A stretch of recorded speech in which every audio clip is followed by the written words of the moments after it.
last test I took was one of them was 3-3, one was a 4-3.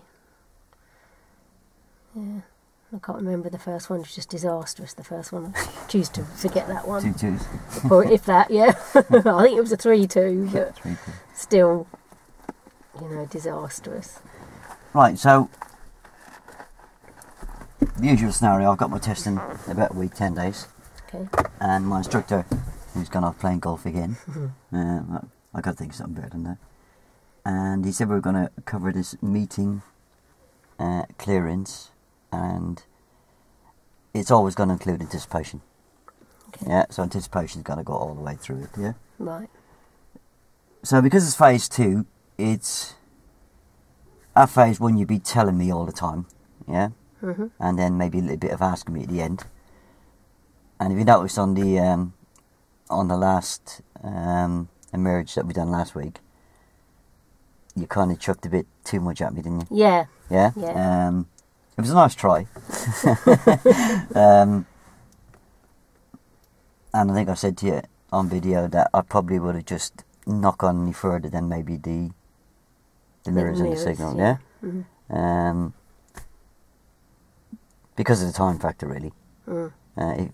If you had more time, then obviously you could transfer a little bit more power, but it's what they take in that time. But so every time I turn into a new road, or just before I turn into a new road, you want to say, if you see a meeting situation, can you tell me, yeah? Mm-hmm. Clearance obviously is, do you know what clearance is? Well, it's the distance at which you stop if you have a holdback position, and the distance that you give between the car that you pass in. Yeah, and it should be sort of a metre or car's door width. If you can't allow that, then you half your speed. Good. And anticipation?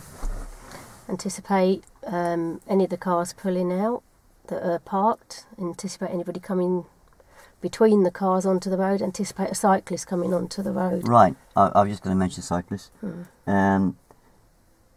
It's very possible that we might not come across cyclists, and it's very possible in the short time that a PST lasts, you might not come across cyclists. It's very important to mention them, yeah, and just say, "Oh, come around this bend here. Yeah, there could be a cyclist," and then, you could give me a couple of questions about how I would handle cyclists. I might answer them right. I might answer them wrong. If I answer them wrong, obviously, point me in the right direction. Yeah. So we'll see how it goes. Yeah. If I am too close to parked cars, how are you going to handle that? I'm going to stop. I'm going to get you to stop in front of the next convenient parked car, and stop you at your holdback position, and get you to get a marker from that. If you're too close to the car, again, we'll talk about the marker from the right back wheel. Yeah. If that doesn't work, then I'll get you to use that marker to pull up beside a car and stop. See if I can open the door without hitting it. Right. Yeah. So that's you seem to have all the right ideas. Yeah, it's putting them into practice though. On the move, that's when everything just goes from my head. Yeah. I can talk a good talk. with the stopping behind the car, there'd be no need to pull me over for that. That'd be just a matter of you just. The next one. Yeah. So what would you say to me? I need to be. You need to be at least two car lengths back if possible, but definitely no more than 1.5 car length back. We're talking about stopping position, yeah? Yeah, like hold back position, yeah. No, we're talking about stopping, let's say, behind a car in normal stopping. Oh, right. Traffic. You need to be able to see its back tyres and a bit of the tarmac as well. Yeah, if we can see the tyres and about a metre of tarmac, yeah? That should be enough, really, for the holdback position as well. Right. Yeah? Yeah. And if you are talking me through, let's just say we don't have a meeting situation, and obviously you can't just sit back and ignore the meeting situations, and you're asking me about possible meeting situations, like if a car was coming towards you here, what's the first thing you do? What should be my answer?